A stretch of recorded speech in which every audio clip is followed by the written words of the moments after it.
The senator from Illinois referred to this process, this bill, this opportunity to restore hope and confidence and trust from the American people, from African Americans, from communities of color, to call this a token process.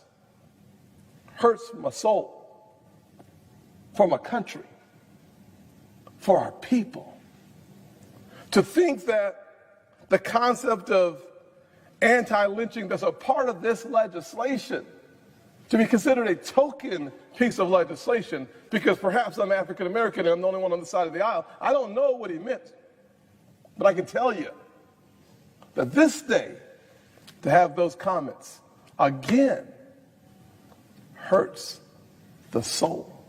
To think about how the same year, 2015, Walter Scott, in my hometown of North Charleston, running away from the police, gets shot 5 times in the back. I sponsored legislation then, and I don't remember a single person saying a single thing on that side of the aisle about helping to push forward more legislation on body cameras. But today, this is a token piece of legislation. Because I think it's important that we stand up and be counted and make sure that we have more resources available for every single officer to have a body camera.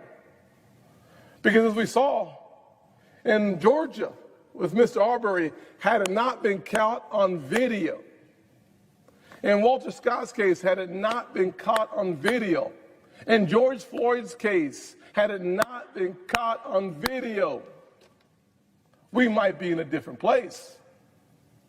But on the other side, they're wanting to race bait on tokenism.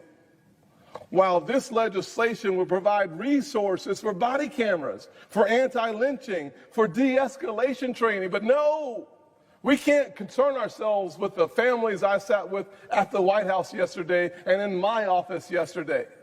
Instead, we want to play politics because this is 2020 and we're far more concerned about winning elections than we are having a serious conversation on reform in this country. No, we would rather have a conversation about tearing this country apart, making it a binary choice between law enforcement and communities of color, instead of working for the American people, bringing the reforms to the table so that we have a chance to balance this nation and direct her towards due north. No, that's too much to ask on June the 17th. 5 years later. I started this conversation on body cameras in 2015, on the Walter Scott Notification Act in 2015. But no, we want to have a political conversation. I reject that. I reject that. And I will tell you that I believe that my friends on the other side of the aisle are serious about police reform. There's just some that are more interested in scoring political points than they actually are getting a result. Not the majority of them. The majority of them have the same heart that we have for the American people. That's where we should be focusing our attention on. Not the color of my skin, not tokens. Cool when you're out in the public. I get it all the time on Twitter. I'm used to it. But on this day, my heart aches for my state. My heart aches for my uncle's church for 50 years before he passed. And so I'm a little riled up. I sit here quietly trying to pass good legislation that was based on the House bill because I knew that if I wanted a chance to get something done, we had to do it in a bipartisan fashion. I'm not running for anything. I'm not up for re-election. I'm not trying to support someone for their victory. I'm simply saying to the families I met with yesterday at the White House without a camera and in my office yesterday without a camera, I hear you. We see you. You are not simply sitting there silent. We are working on serious, tangible, measurable results. why is that not enough? Why can't we just disagree on the 3 or 4 items that we disagree upon? Why can't I say what I've been saying, which is that the House bill is, in fact, the blueprint for some progress? It goes too far for me in some areas, but yes, I like the concept of more information. This is a good thing. The House does it, we do it. That's a good thing. I like the concept of more training. The House does it, we do it. I like the fact that we're looking for a way to ban chokeholds. We do it by taking money from different departments. They do it in a different fashion. But we're about 90% there. But where do we go? Where do we go? People wonder why our country's so divided, because it's so easy to walk on this floor and say token and send the same race-baiting message that we've heard for a very long time. But if you're a Democrat, hey, it's okay. That's not ever okay. It's not okay to say to our kids, you can't think what you want to think and be who you want to be. If you're not in line with one place and the way they think, this bad news, then you're a sellout. What message do you send to kids? I'm going to be okay. But what message are we sending to kids? They're our country. That you can't be taught just to think. We have to teach you how to think. That's the kind of conclusion that is wrong. It's toxic. It's pushing our country towards an implosion that is avoidable. That's why I started my legislative day today with remembering Mother Emanuel. It's why I read my Bible next, because I knew I needed a little extra strength. And it's why I turned immediately to my first interview trying to talk about police reform. Because as a guy who's been stopped 18 times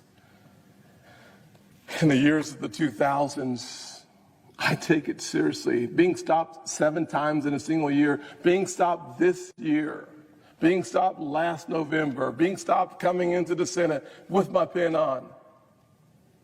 Sure, I get it.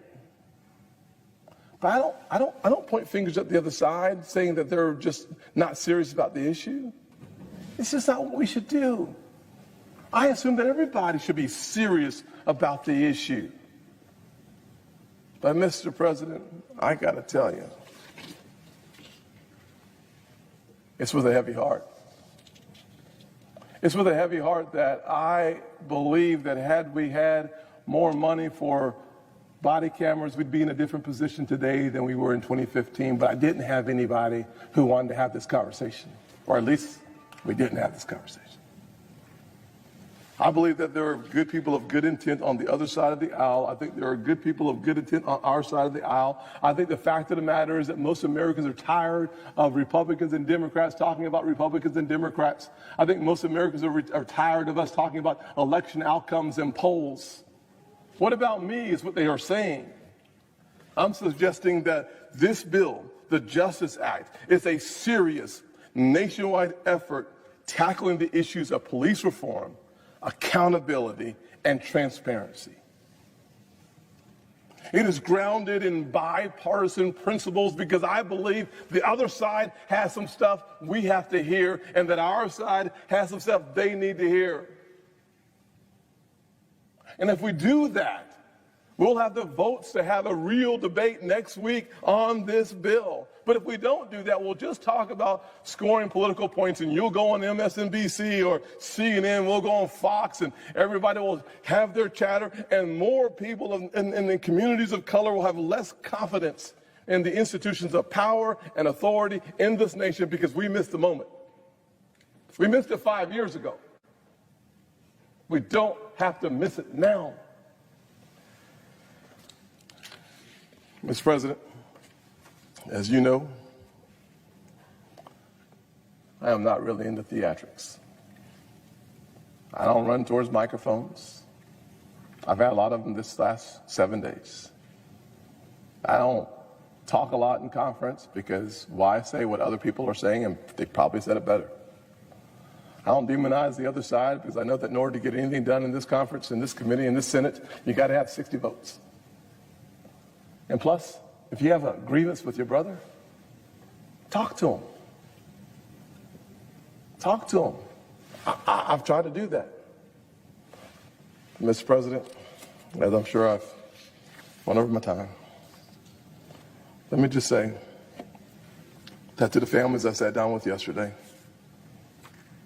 they don't think working on body cameras is a token experience.